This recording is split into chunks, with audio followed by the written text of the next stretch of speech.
Hi, everybody. Today's Monday, August 4th, 2025, and our friend Pepe Escobar is back with us. Welcome back, Pep. Your smile, Nima. I'm here because of your smile. And everybody, look, if the Wi-Fi is not very good, I am surrounded by water. I was trying to explain to Nima. The sea is right here to my right, 10 meters away. I was sailing this morning. And we are surrounded by sea around here, and the only link to firm land is on my left. So there's water all over. So the obviously for waves is not very good. I mean electronic waves, internet. So if I disappear, it's okay. I have not plunged in the Gulf of Morbihan, at least not yet. Yeah. I did this morning.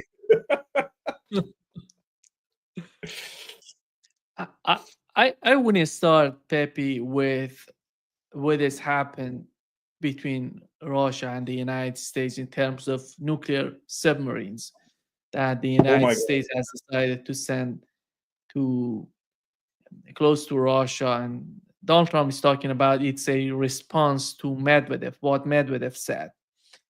And here is what he said. He tries to do something to add some sort of information that doesn't make sense, but here is what he said. They put out a statement, and the answer is they are in the region, yeah, where they have to be. Did you say what Steve Witkoff's message will be to the Russians? Is there anything they can do to avoid sanctions at this point? Yeah, get a deal where people stop getting killed. They had a number that just came out that a tremendous number of Russian soldiers are being killed. And likewise, Ukraine, a lower number, but still thousands and thousands of people. And now we're adding towns where they're being hit by missiles. So it's a lot of people being killed in that ridiculous war. And, you know, we stopped a lot of countries from war, India and Pakistan. We stopped a lot of countries. And we're going to get that one stopped, too. Somehow we're going to get that one stopped. That's a really horrible. Yeah.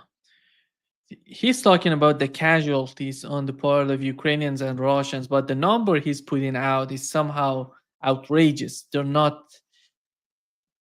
don't have anything to do with the reality of what's going on. He's talking about 112,000 soldiers, Russian soldiers being killed since January this year. When it comes to Ukrainians, he's talking about 8,000 soldiers. Your take on what's going on? Well, this is what happens when you have a ridiculous president of the United States who is incapable of checking basic numbers. He doesn't. It's whatever his in his entourage and the Russophobes of Trump 2.0 or whatever they tell him, and obviously doesn't check. He then, regurgitates these numbers, which are completely ridiculous, coming from somebody who should be extremely well informed. Look, we're getting to the point, Nima, and our audience, where anything that comes out from Donald Trump should be completely ignored because the bullshit quotient would always be stratospheric. It already is, by the way. The problem is that because he is the president of the United States, every misplaced comma in his speech is reproduced ad infinitum across the planet and dominates the news cycle and goes to the next day, until he has another torrent of bullshit imprinted in our brains day after day. So this is an absolutely ghastly exercise for all of us, for the whole planet, in fact. Well, and his credibility, even now, is now approaching less than zero quotients. Really. The fact that you have a president that is irked by comments on social media by a former president of Russia, and then he displaces two nuclear submarines. In fact, he didn't displace anything. These American submarines, they're always on patrol, whatever they may be. around it could be the coast of the US, the Pacific coast of the US. It could be in the middle of the Pacific. It could be in the Western Pacific, closer to Japan or Korea, for that matter. Not very close to the Russian borders in the Pacific, to the east of Russia and Siberia, of course, because then the Russians will be way more forceful. So these submarines are out there. And the Russian submarines, as we all know, they're out there patrolling as well, including the mother of all disasters, the Belgorod, the nuclear Belgorod, which is capable by itself to reduce whole nation states to nothing, literally. But this macho man act now, can you imagine that we still have to put up with that for another 3.5 years? And after 6 months, nobody can stand it anymore.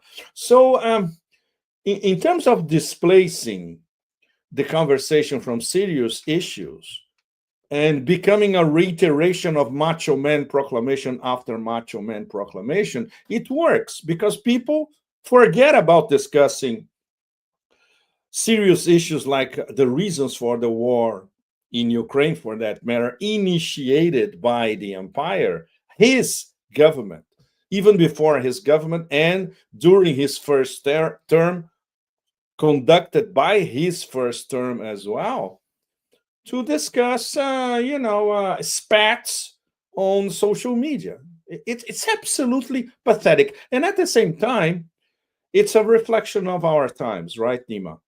The absolute imbecilization of discourse, of debate, of critical thinking, of people who still have their critical faculties and know how to act rationally. When we have the president of the United States acting like a temper tantrum, non-stop, 24/7, 5-year-old, this is what we get. It's beyond pathetic, the whole thing. And here we are talking about it again. Pepe, I don't know if you saw the interview that the former Israeli intelligence had on it, I would assume it on Russian media, but it's in English. But I don't know, it was on RT or something else. And he was mentioning the links between the Epstein files and Donald Trump. Many people, when we try to understand the behavior of Donald Trump, would comparing to what he was talking before being elected. He was talking, you remember, he was talking nicely about Iran and Russia and how the future can change. How can we support dollar in terms of not destroying dollar, but he's doing each and everything that he was criticizing before being elected. Many people are trying to understand what is behind this sort of strange behavior of Donald Trump. And here is what one of the issues that can be mentioned. Here is the Epstein and what the former Israeli intelligence said. Epstein's lawyer, Alan Dershowitz, came on this show, the emeritus professor of law at Harvard, and said, no, Trump's behavior as regards Gaza, as regards bombing Iran, as regards bombing Yemen, all his behavior can't be explained by any blackmail tapes of Trump. Do you believe in any way that the genocide in Gaza is being prolonged by the late Jeffrey Epstein?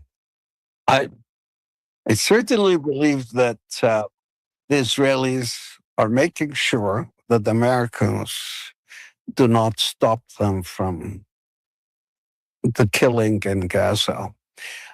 I believe that the American government is sort of trapped by the Israelis. Jeffrey Epstein is one of their tools to trap them. And what do you think of Dershowitz's denial? Hold on a second. I want to give you an example. Bill Clinton, President Bill Clinton, Ehud Barak met Arafat in the 90s, and there was no deal. The reason was Epstein. They were being blackmailed by Epstein. Ehud Barak was also a friend of Epstein. the prime minister of Israel at the time, but he was being blackmailed by the Israeli right wing as well. And they stopped an agreement with Arafat. They were about to reach an agreement there for a two-state solution, but that was stopped because of Epstein. They were both being blackmailed by Epstein. Ehud Barak has been on. Israeli. Ehud Barak has been on this show. He walked off this show. People can look it up, and that was not because I asked him about any blackmail alleged evidence against him. You know, you get to the root causes of these sort of behavior. You see that they're so deep. There are not just one Epstein. I would argue that many Epsteins are living, and we don't know any of them. Of course, but this it's standard Mossad procedure, Nima. They always did that. In fact, this is one of the things that they really know what to do. Establish a network of blackmail, ironclad, with multiple actors and some key actors infiltrated at the highest levels of power and finance. And of course, everybody knew that Barak was part of the whole Epstein episode, like Bill Clinton, like Donald Trump, like Bill Gates, like Tony Blair. We all know that. We know that for years. Did anything happen? No, of course not. Did Trump fool his MAGA base about it? Of course he did. Is he under the, I would say, total control of the Zionist axis? Of course he is. And that explains Gaza, that explains Iran, that explains no accommodation with Russia, that explains everything, and the war on BRICS as well. Part of the rationale of the war on BRICS as well. And what Trump contributes, let's put it this way, to the war on BRICS is that red flashing series of lights, actually, when, for instance, Lula says, like Lula said yesterday, for instance, I'm not interested in having the continuation of the dollar dominating international relations, international transactions. This for Trump is like, it's the bull in the arena. This is the total red flag for him. It's the only thing that his brain registers, in fact. So the war against Lula, specifically in Brazil, is just beginning. It's going to get beyond nasty. And all the levers of power of Trump 2.0, this will go all the way. And if you thought that car wash operation and, everything that led to whacking Dilma from her post as president and throwing Lula in jail, if you thought this was hardcore, just wait to what they are preparing next. They already identified Brazil as the weak link in their minds, of course. What they can do to Russia and India, there are serious limits, but with Brazil, no holds barred. They're going to throw everything against the Brazilian economy, against Brazilian connections. Obviously, against Brazilian diplomacy, there's no diplomacy because Lula and the Brazilian foreign minister have said, we've been trying to talk to them and they don't want to talk. No, they don't want to talk. They want to destroy Brazil as an emerging sovereign power, period. That's it. And this is something that people in Brazil have to understand how serious it is now. In the case of Russia, Russia has already understood that the war of Europe against Russia is a forever war. There will never be peace between Europe and Russia, period. And when I say Europe, I say Brussels and Brussels running Europe. I'm not talking about individual nation states. That's different. The French, I was having this discussion among the few political discussions that I've been having here. on and off in some dinners, etc. And people who don't follow politics, but they are French patriots, which is always wonderful to discuss with, and they are not prejudiced. And per se, they don't have prejudice against Russia. They always ask, all these things that they say about Russia, is it true? They didn't have to explain to them that they are not, right? For instance, yesterday I was navigating in a port near here, and I saw a wall, fantastic graffiti on a wall. Loosely translated means Breton, which, from Bretagne, where I am. Yes. French, no. So this is the true Europe of regions, where for them the region is much more important than the nation state, and obviously much more important than Brussels, which is an unelected bureaucracy. So they're deeply attached to their land, to their values, to their own culture, and to their region. You see? So this is the deep Europe that you see only when you escape from the capitals. You see? And these people, they are open to hear from about Asia, about the US, and they say, look, we don't watch TV anymore. We don't trust the media anymore. We don't read papers anymore. They are attuned to their local, regional, traditional, conservative values and their culture, but they're not against the rest of the world, or even against Asia, or against China for that matter. So there are glimmers of hope, even around here in NATO's town. But in terms of Russia and China, when they look at these explosions of stupidity coming out of Trump on a daily basis, they have no illusions. The Russians know that the war by Europe against them will be eternal. They know that there won't be a sort of American-conducted sort of peace with Russia, also including Ukraine. Forget it. Now they already know about it. And in fact, the FSP, the SVR, they are already analyzing the new provocations that are going to start coming, especially from the Brits or organized by the Brits. And China also, they already know that accommodation with the US, okay, it can last 1 day, 2 days, 3 days, but then they'll come up with something else, because they are the ultimate existential threat to this former rules-based international order, now no rules-based international disorder under Trump. So no illusions whatsoever. And I would say that Iran,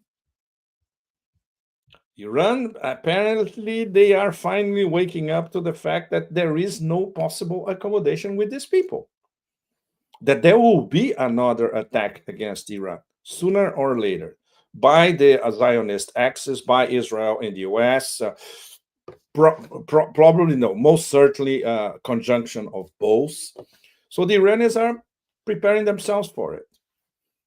So, it's the whole framework is the clash is going to get much worse. And that's what, for all of us who try to analyze what's going on, it's very disheartening. And it's after a while, we get so tired of it. We just want to, okay,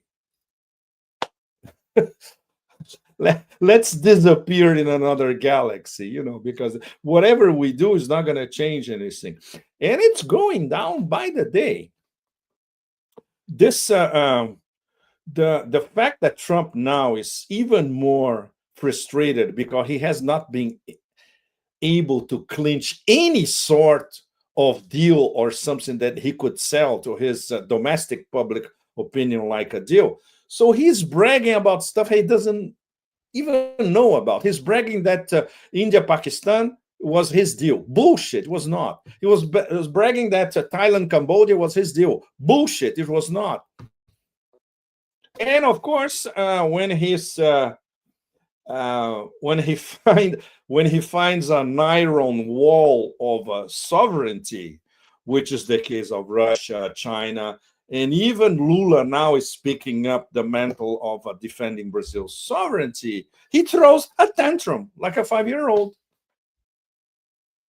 So what kind of system of international relations is this? Where there's no diplomacy, where you have the leader of the so-called former greatest power in the history of the universe behaving like a moron all the time, non-stop, day after day. There cannot be a solid system of international relations. And diplomacy is already dead, as we all know. And from the point of view of the European vassals, it's more or less the same thing, because the only thing that these people in charge of the European Union and NATO, whenever they open their mouths, is to talk about how they are preparing for the war against Russia in the next 5 years, with a date set already for 2030. You see, Nima, we are in a vicious circle, and there's no escape. I think what Lula is doing is amazing, Pepe. I didn't expect that coming from Lula, and he's fighting back. Yes, And he is. Here is what he said. We have it with subtitles.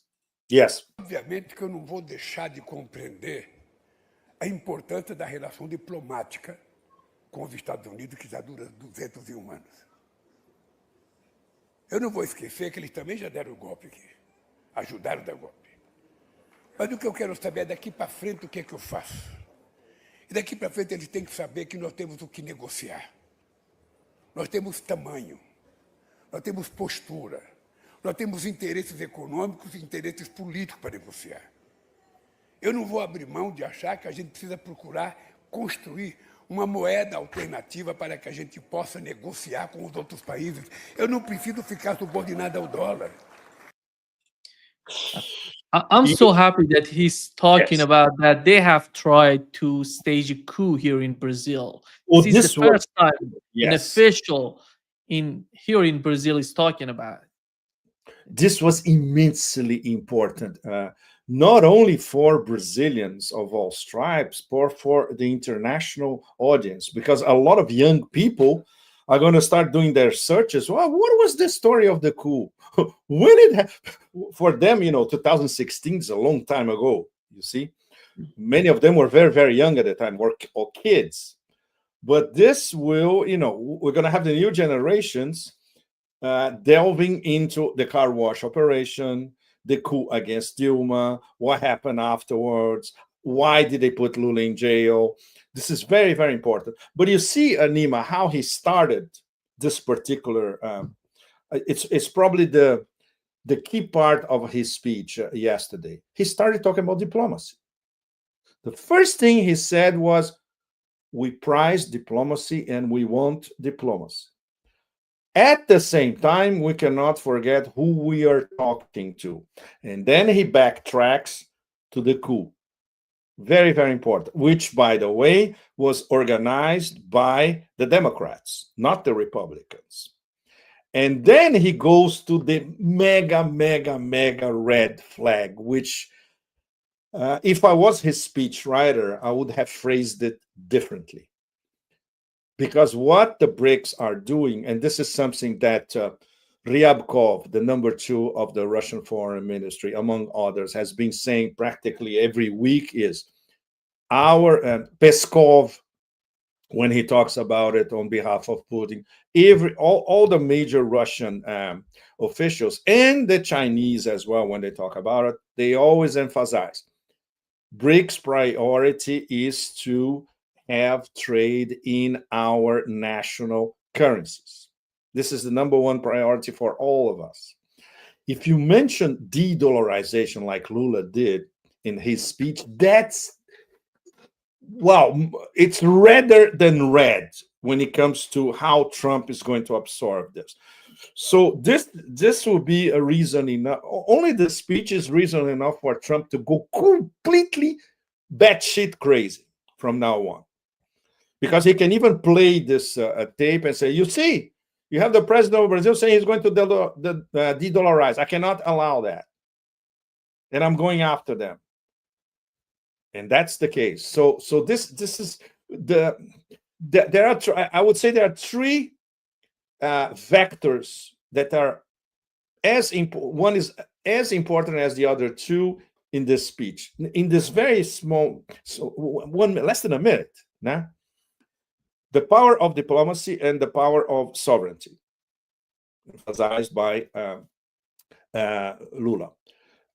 Don't forget the recent past, which they destabilized it before, and they will try to destabilize us again. And the final part, which is the, exactly where we are now, because it gives Trump his casus belli against Brazil. In his mind, in Trump's mind, the casus belli against Brazil and destroying the importance of Brazil, the sovereignty of Brazil, the Brazilian economy, you name it, is that Brazil's president wants to de-dollarize. So Lula has to coordinate these three vectors. And from now on, he has to be even more careful than before, because there will be blood. There will be blood on the tracks ahead. And you can say that better than anybody, Nima. So, okay, I'll ask you the direct question. In Brazil, the way you see it, because you are in Brazil and you are following this full time, do you think the Brazilian government is ready for what Trump 2.0 can unleash against Brazil from now on? I think they're totally ready for that. They're getting ready. They couldn't believe it before it happening, you know. But right now they're getting prepared. They're somehow, because there is no option for them. Pepe, you have to understand that. Mm-hmm. You have to have your options on the table to see what are the possibilities for Brazil. Brazil, there is no possibility. If there is no diplomacy between Brazil and the United States, the other option would be going to East, going to the global South, going to make better relationship with Russia, China, India, I would argue. Because India is fighting back as well. It's not just about Brazil. Not as strong as Brazil. Yes. What's so strange to me, Pepe, you look at Donald Trump and his attitude. If you want to put pressure, let's assume the final goal is putting pressure on Russia and China, you would somehow you try to get closer to Brazil, to India, trying to make some sort of new ties, friendship, doing this, doing that, and making some sort of mutual understanding between the two economies. Then you try to talk about Russia, China, and the diplomacy they have to. But you attack Brazil, you attack India, you attack each and everybody on this planet, and you believe you are Brazil, Pepe. Let's assume that I'm gonna kill your economy, and I'm gonna kill the economy of Russia. By the way, you have to help me to kill the economy of Russia. How is that? What's that? If you're gonna kill me, if you're gonna kill Russia, I'm not gonna cooperate with you. I'm not gonna help you.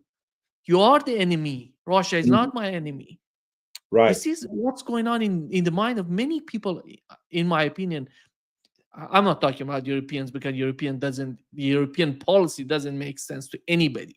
I'm talking about the rational players in the game. I'm talking about India, Brazil, Iran, Russia, China. So we don't have any other option, Pepe. You have to understand the reality of what's going on. I think the Lula government is getting to the point that totally understands the complexity of the issue, the way that they're trying to, after all, they're trying to make their decisions based on diplomacy and a better relationship with anybody, because Brazil is not looking for any sort of conflict, war. Brazil is somehow, it's out of this sort of chaos. But Donald Trump is trying to bring Brazil into the chaos. This is the problem for the Brazilians, for those people who are supporting the sovereignty of Brazil. Absolutely. And in the bigger picture, I think this is being very helpful to prove to Brazilians that Brazil is part of a war by the empire of chaos against BRICS as a whole. And Brazil is probably now, for Trump 2.0, the key target, because they think it's the weakest link of all of these BRICS founders, in fact. When you look at Brazil, India, China, and Russia, they're all BRICS founders. So Trump is at war with the four of them now, non-stop. And this reveals most of all the degree of desperation. For many reasons. Personal reasons, Trump, he's not a strategist. He doesn't read anything. He's extremely misinformed about anything. He doesn't check his figures. And he relies on blah, blah, blah coming from 2 or 3 of his closest aides. So obviously you can fool this guy forever, easily, and get away with it. And he will never admit mistakes, because he never admits mistakes, because it doesn't fit his macho man persona. And obviously he looks at the tariff war, the tariff temper tantrum, as I put it, the TTT, where he tariffed a great deal of the planet, right? We don't know what this is going to happen in the short run and the ramifications, but the blowbacks are there, inbuilt in many of them, especially the fact that any of these nation states that they will diversify their trade partners, and they are already doing it. In the case of Brazil, for instance, the fantastic case of China opening from now on their coffee market to 180 Brazilian producers at the same time. Come here and sell our coffee, we'll buy it. Fantastic. There'll be many other options in the case of Brazil, because what Brazil sells, everybody wants to buy in international markets. And the US for Brazil is a small market. It's 12% in terms of exports, not much, So they can easily make it up with their new partners in Africa, in Southeast Asia, in China, India, Russia, you name it. So this process of BRICS getting even closer together is being facilitated by the empire itself. I cannot believe that there is anybody in the Trump 2.0 universe with an IQ above 70 that doesn't figure that out. And everybody that does is foreign economists or Paul Krugman, who usually is wrong about everything, but he's particularly right on this matter. Stiglitz, everybody has figured it out. And this also shows to all of us the extreme mediocrity of Team Trump 2.0. If we thought that the previous Autopen administration was mediocre, look at these people now. They are buying a global war against the global majority and against the number one multilateral organization, which is organizing the top players of the global majority. In terms of a strategic, between commas, decision, this does not even qualify as stupid. This is off the charts completely. And of course, what? These are empty threats. Like, I'm going to have my 2 nuclear submarines patrolling. Do you think the Russians are shaking in their boots, Nima? The same day, Putin says, now Oreshnik is being in serial production from now on. So this was a message not only for the US, but especially for the Europeans. Okay, you want to try something stupid? We have Zircon, Sarmat, Iskander, you name it, the Belgorod submarines, etc. And now we have a lot of Oreshniks from now on. So you still want to try something stupid? Bring it on. And it all goes back to the same point, which is the death of diplomacy. we had the death of diplomacy orchestrated by the previous American administration, and this one, they buried diplomacy completely.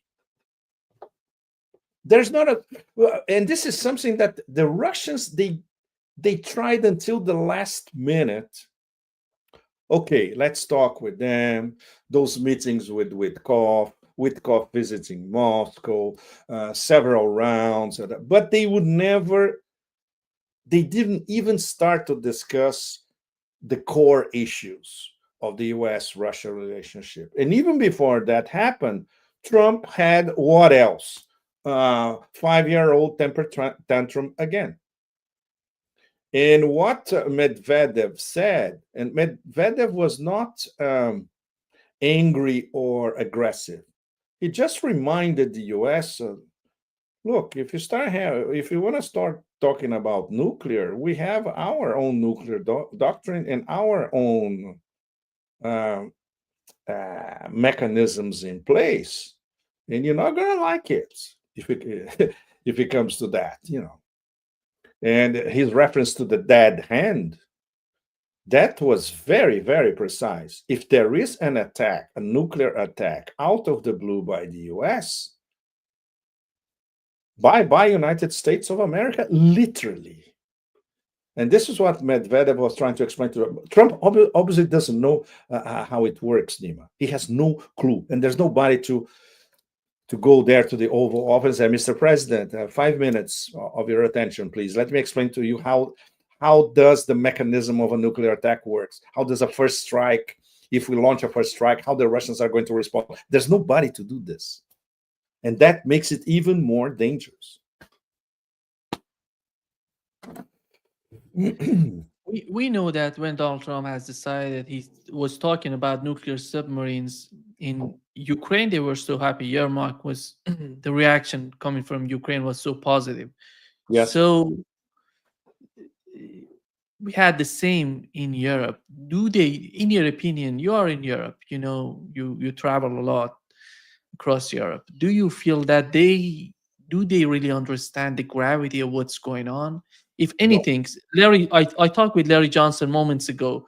He mentioned that in 1984, 1988, the United States withdrew all these nuclear bombs from Europe, and Donald Trump has decided to put them back again.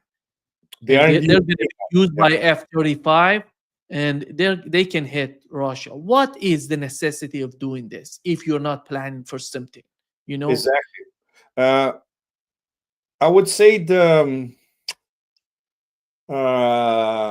less scary option is macho man posture.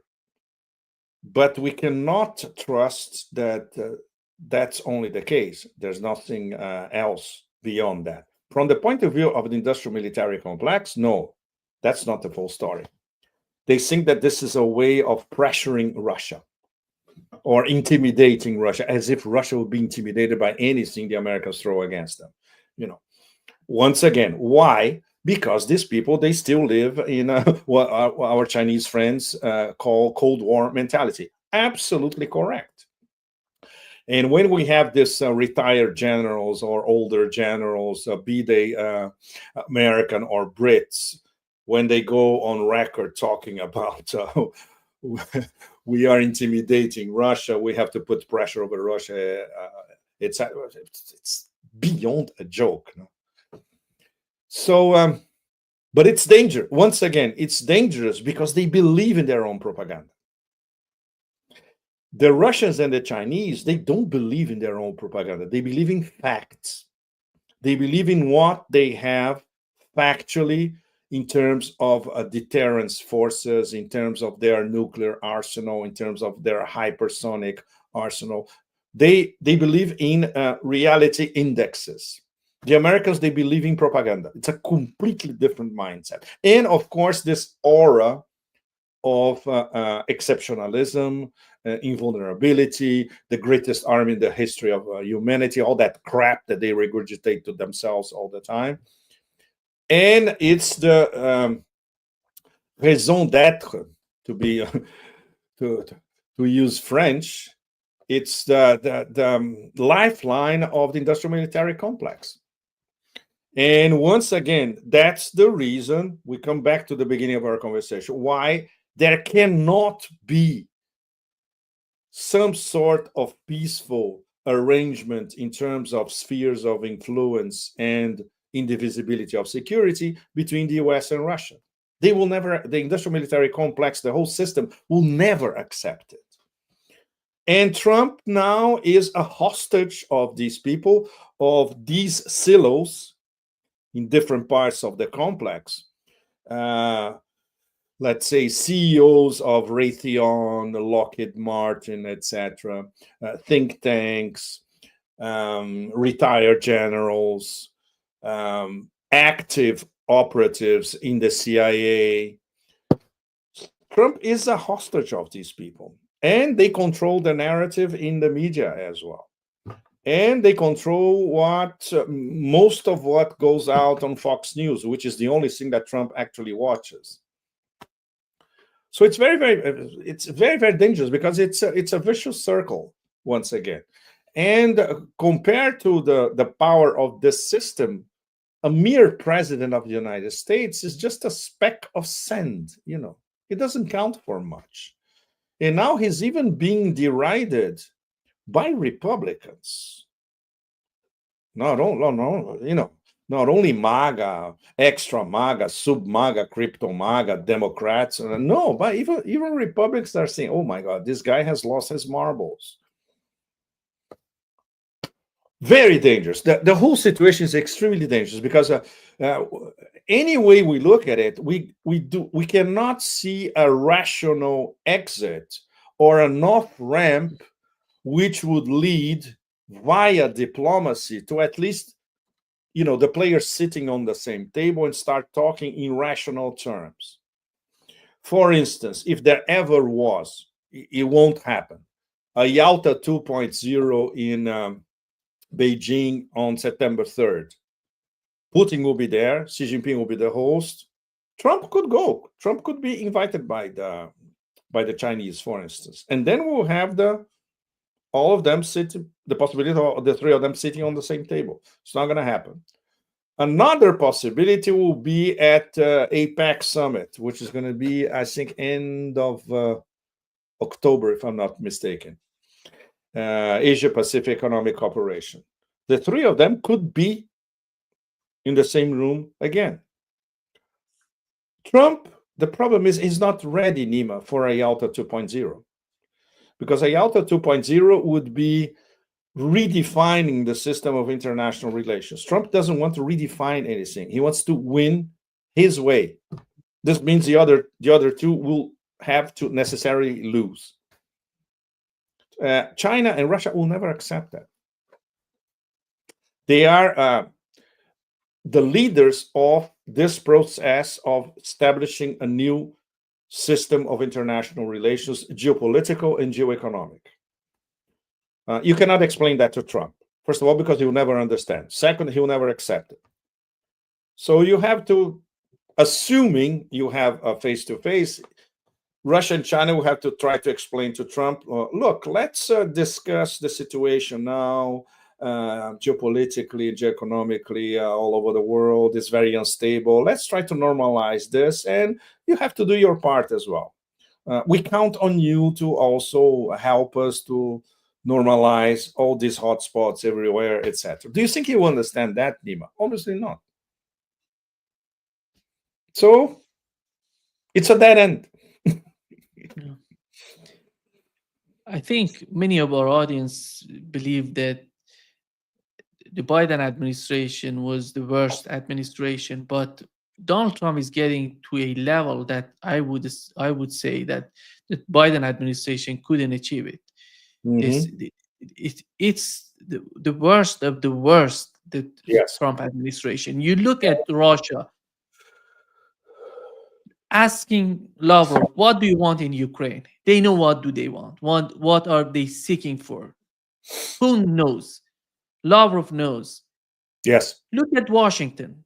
What we are hearing a lot. All the mainstream media are reporting on them each and every day, each and every minute. But do you understand what do they want in Ukraine? Nothing. Nothing substantial. You don't have any. Even Donald Trump doesn't know. Donald Trump himself doesn't know what he wants in Ukraine. Exactly. Marco Rubio, he's asking every time he was asked on in the mainstream media, they're asking him a question about Ukraine. He's giving a different answer to the question. So there has to be some sort of policy that the other countries should understand, that they may understand it and make policies based on them. This is the problem, Pepe. Look at the way that Iran was behaving, talking with the United States. Has Iran changed its position? Iran didn't change its position. It's the United States in a Witkoff, every time he negotiated with the Iranians, coming out and talking with the press, he comes out with something else, adding something else, or maybe changing his latest comment. You know, this is the problem. Nobody is responsible in Washington. This is what happens when you blow up diplomacy and every rational diplomatic track, which is what they did. They were apparently involved in diplomacy with Russia, and they blew it up. They were apparently involved in diplomacy with Iran. Even worse, they blew up the diplomacy, and they were trying to blow up Iran in the process. So how can any serious player in the BRICS sphere and among the global majority believe that they can have a diplomatic, serious, rational dialogue with the Americans? They can't. When you look at Marco Rubio as Secretary of State, really, I would have a problem buying a hot dog from Marco Rubio in the streets of Miami. Seriously. I'll look at that guy and say, does he know what he's doing? This guy is the Secretary of State. Wow. Not to mention that head of the Pentagon. That guy is a cartoon of himself, in fact. He has absolutely no clue about anything. Only doing push-ups in the morning. That's it. So, and that's a typical characteristic of Trump. He is absolutely lousy in selecting the people serving under him. Sometimes there's one or two picks that are not as mediocre, but most of them are, their mediocrity is, 5 stars, 7 stars, Yeah, not easy. But and we all depend now on, let's say, this league of rational gentlemen, to put it in a diplomatic way. See Putin, Lula, hopefully Modi, Pezeshkian, even though we have serious reservations vis-a-vis. But he was somehow weakened in the aftermath of the attacks on Iran, because right now, Iran, yes. Go ahead. Right now we have a new council in Iran talking about and deciding about the policies toward Israel or any sort of attack on Iran. And they call it Supreme Defense Council. It's a new one. It's a new one. Yeah. Right. They're gonna decide, but the role of Pezeshkian in that council is not that much powerful. It's not very powerful. Yes, but that's. I would say this is a welcome development from an Iranian point of view. Yes, definitely.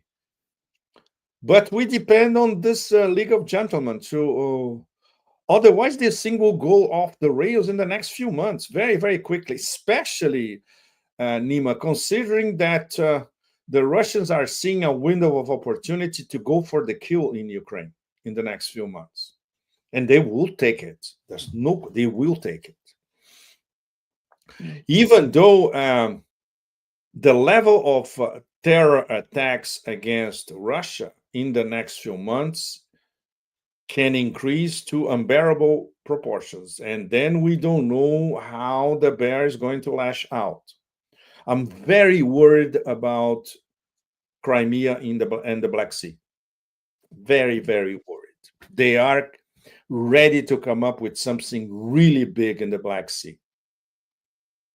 And of course, this plan that was SVR, Russian Foreign Intel, they already know what the Brits are planning to do in terms of staging a false flag. The target is the shadow fleet that sells Russian oil all over the place. And obviously, false flag to blame Russia and then criminalize the Russian shadow fleet for good. And once again, this is what MI6 does better than anybody else, organizing terror attacks. It's what they've been doing in Ukraine for years. So Russia has some serious problems ahead in the different fronts. Not to mention Armenia, Azerbaijan. Well, wow, this is a can of worms, which they haven't even opened the can of worms, Armenia, Azerbaijan yet. So it's going to be very tough for Russia. So obviously they are, at the same time that they are focused on the breakdown with Trump 2.0, they have to be focused on all these new vectors and focuses and hotspots popping up all around Russia. Man. It's going to be ultra tough. Do you see how Witkoff simply disappeared from the scene? Disappeared completely, yes. Yeah. Amazing. And after the attacks on both Russia and Iran, he came into the scene, and right now they're talking about he's going to talk with Russians. He showed up in Israel, right? Saying there's no starvation in Gaza. Yeah. Wow, he should have kept his mouth shut, but he couldn't. Pepe, do you feel that Europe would change its policy toward Gaza, toward Israel? Forget it. No way. We should never forget, very important, everything that is happening in Gaza is fully approved by the leadership of the European Union, and I would say by most leaders of the individual nation states around here. People should never forget that. And of course, people all across the global south, the global majority, they see that. They understand that very well. With a few exceptions, there are condemnations, sometimes from Spain, sometimes from Ireland, from Hungary, of course, but, very circumscribed considering the size of the EU. From here, for instance, forget it. And this Macron idea of recognizing the state of Palestine is for completely different motives. It has nothing to do with alleviating the plight of people in Gaza and the tragedy in Gaza.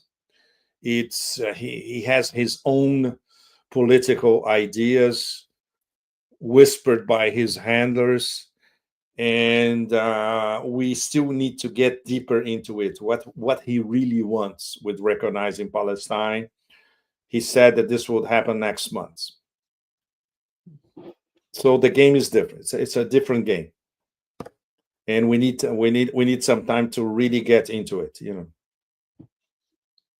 But the collective West supports the genocide and the starvation of Gaza, and even the annexation of the West Bank. That's the headline for all of us. We should never forget that. Who's the biggest supporter of Israel in Europe, Pepe? Germany and France, because they are the two most powerful nations. Here, the Zionist lobby because everything here means Paris. The regions don't exist in terms of setting policy. So the Zionist lobby in Paris is something out of this world. It's proportionally is even more powerful than AIPAC in DC. And in Germany, of course, because we will have to bring back everybody.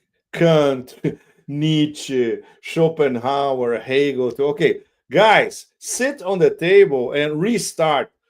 Can you please restart and start deconstructing and reconstructing the Germany guilty complex after World War II, and why they have to be even more Israeli than Israel in all matters? How So, about the United Kingdom, Pepe? yes, but don't forget the UK over there. They're not Europe anymore, no? Also, So technically, we're talking about an island in the middle of the North Sea. There's nothing to do with Europe. And as they themselves always regarded themselves, now it is England, UK, and everybody here is the continentals. The continentals means Europe as a whole.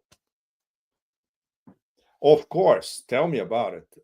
They have a grip in London. They have a grip on the city of London, which is even more important.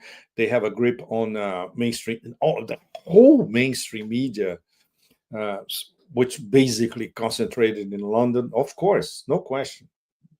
So when you got these three, London, Berlin, and Paris, that also explains something that so far is more like an idea than a de facto operation. But this Anglo-French Anglo-French-German treaty against Russia that they more or less signed last month.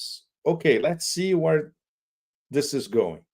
This is part of one of the baby steps towards the self-advertised by NATO war against Russia all the way to 2030. No question. So this would mean that this Anglo-French-German axis would be on the forefront of the war against Russia. But with what? to quote Stalin, talk about it. How many divisions do they get? How many real weapons do they have? How do they plan to intimidate Russia? Well, everything is a joke coming from these three, right? So if it's not these three, it gets even more comical, Nima, because then the vanguard is going to be Poland, Finland, and the three chihuahuas of the Baltics. Same thing. What do these clowns actually have against Russia? Doesn't even qualify as a joke. And when you think about it, this is at the heart of NATO deliberations and its own NATO internal papers. They take it seriously. We need to prepare for war against Russia by 2030. before wrapping up, Pepe, I want to add something about Brazil. Yes. Because in my opinion, there is some sort of miscalculation or misunderstanding on the part of the United States about Brazil, because they feel that they can get something like Argentina under Javier Milei. They think that Brazil could be similar to the case of Argentina. It's not possible, even if they get Bolsonaro in power. They don't understand that here, Bolsonaro, even as president, if he wants to move toward Argentina under Milei, he's not able to do that. Mm-hmm. It's a totally different game. It's not about even Lula. You remember they were trying to put pressure on Lula for something that had nothing to do with Lula, with the Supreme Court here in Brazil, and doing something for. It's not possible. The president of Brazil is not the god. Is not someone who's able to do each and everything and any sort of change that the United States is asking for. I think this is the problem in the mindset of Americans, that they feel that Brazil can be somehow similar to Argentina. Well, try to get somebody on Trump 2.0 who understands the complexity of Brazil, Nima. Good luck. No. Good luck with that. No sign. No, absolutely out of the question. So they project which is usually what they do with every culture. In fact, it's not only with Latin American nations, in West Asia, in Asia as a whole, with China, with Russia, in Southeast Asia, you name it, with India. They project their desires and their prejudices onto these cultures, and then they say, we're going to transform these people. In a sense, without stretching it too much, it's what they did with Native Americans. They projected all their prejudices, all the twisted assumptions that they had in their mind onto the Native Americans to subdue them and, in the end, exterminate them. Psychological, deep in their psychology of a total far west, which is what the US is essentially, with silos of brilliance in the arts, in cinema, in literature, in poetry, in photography, of course, undeniable, usually by misfits and outsiders. For instance, the greatest American filmmakers, they were all misfits and outsiders, from John Ford to Scorsese, everybody, Coppola, all of them, they were misfits, you know. And the greatest writers, they were all misfits. Scott Fitzgerald, Hemingway, Faulkner, they were all misfits and outsiders as well. But I was this past few days was great. But when I go back to the West, I go back to, I grew up. I'm a children of the TV generation, and my generation, we grew up on, was the first generation that grew up glued to TV. So obviously, I go back to series. So I was watching the end of Yellowstone, which I haven't seen yet. I watched Landman back to back, and then I started watching the prequels to Yellowstone. And the great merit of this Yellowstone universe is they depict with perfection the whole dementia of the Far West, the dialectic of the cult, to come back to something that was very, very, in the 60s and 70s, this was a mantra to define the US. Horribly savage, pitiless, Darwinian to the highest level, and a non-stop war of extermination of the weak. This is what built the US essentially, you know. And this is very well depicted in this whole Yellowstone universe.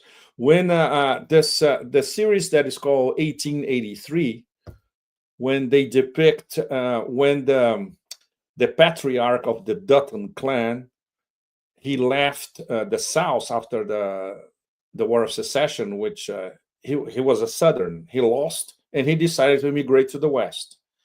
And this part of the series focuses on his family and other immigrants coming from, many of them, most of them Germans, in fact. And their absolutely terrifying journey to reach, well, I haven't finished yet, so it will be Montana and Oregon, the deep north and the deep west.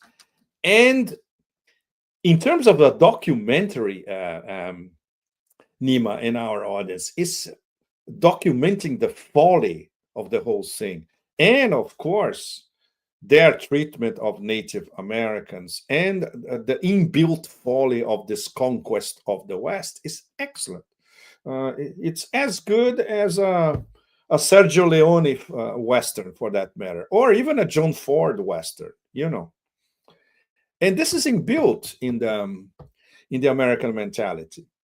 It's something that you read in Daniel Defoe, and when you read foreign authors who went to America and settled in America and understood the American spirit, like D.H. Lawrence, for instance, it's all there.